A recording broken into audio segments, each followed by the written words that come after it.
Hello good morning दोस्तों। हमारी શાળામાંથી એક બે દિવસમાં અમારા એક સાહેબ બદલીમાં બીજી જગ્યાએ જઈ રહ્યા છે, તો તેમને સંબોધીને બે ચાર વાત મારે કહેવી છે। આશા રાખું છું કે આપ સૌને ગમશે અને એ મારા ગુરુને પણ ગમશે જ। આમ તો હું અહીં શિક્ષણના વિશાળ જગતમાં પાપા પગલી કરતાં આવ્યો છું। શિક્ષણના વિશાળ જગતમાં પાપા પગલી કરતાં આવ્યો છું। જાહેર રજા અને શનિ રવિ બાદ કરો તો આપ સર્વેથી હું નાનો છું, કારણ કે હું પાછો ગણિતનો શિક્ષક છું, એટલે હું પાછો સરવાળો બાદબાકી આ બધું તો આવશે જ ભાઈ। જાહેર રજા અને શનિ રવિ બાદ કરો તો આપ સર્વેથી હું નાનો છું, છતાંય હિંમત કરીને આજે હું અહીં આવ્યો છું।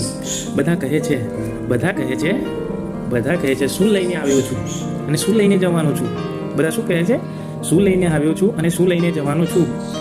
તો પછી મેં જવાબ આપ્યો, હું શીખવાડવા અહીં આવ્યો છું અને શીખીને જવાનો છું। શું જવાબ આપ્યો મિત્રો? કે શીખવાડવા અહીં આવ્યો છું અને શીખીને જવાનો છું। આમ તો મને આંખે અઢી નંબર છે દૂરના, તમે જોઈ શકો છો, ચશ્મા છે એટલે વાત કરું છું ભાઈ, આ કંઈ ખોટી વાત નથી કરતો, ખરેખર અઢી નંબર છે। આમ તો મને આંખે અઢી નંબર છે દૂરના, છતાં એકદમ નજીકથી હું મને મારામાં એક શિક્ષક તરીકે જોઉં છું।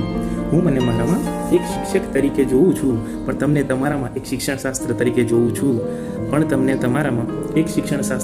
જોઉં છું। તેથી જ આપ સર્વેને હું ગુરુ સમજું છું અને હું આજે એ જ છેલ્લી પાટલીનો વિદ્યાર્થી છું। તેથી જ આપ સર્વેને હું ગુરુ સમજું છું અને હું આજે પણ એ જ છેલ્લી પાટલીનો વિદ્યાર્થી છું।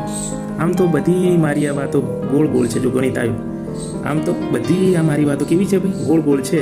નજીકથી જુઓ તો ત્રિકોણ જેવી અને દૂરથી જુઓ તો લંબચોરસ જેવી, પણ જો શાંતિથી સમજો ને મિત્રો, ફૂટપટ્ટી જેવી સીધી ને સર, કેવી ફૂટપટ્ટી જેવી સીધી ને સર છે। પણ સીધું કહું તો સાહેબ, તમારે જ્યાં જવું હોય ત્યાં જાઓ, પણ તમે તો અમારા સર્વેના વિચારોમાં, યાદોમાં આજે છો, હતા ને રહેશો।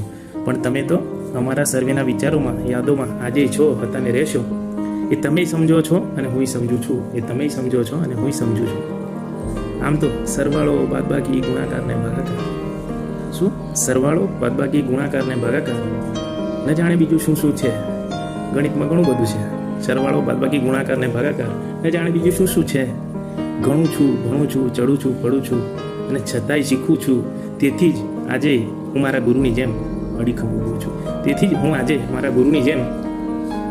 ઊભો છું। ઘણું છું, ભણું છું, ચડું છું, પડું છું અને છતાંય હું શીખું છું, અને એટલે જ હું મારા ગુરુની જેમ આજે અડીખમ ઊભો છું।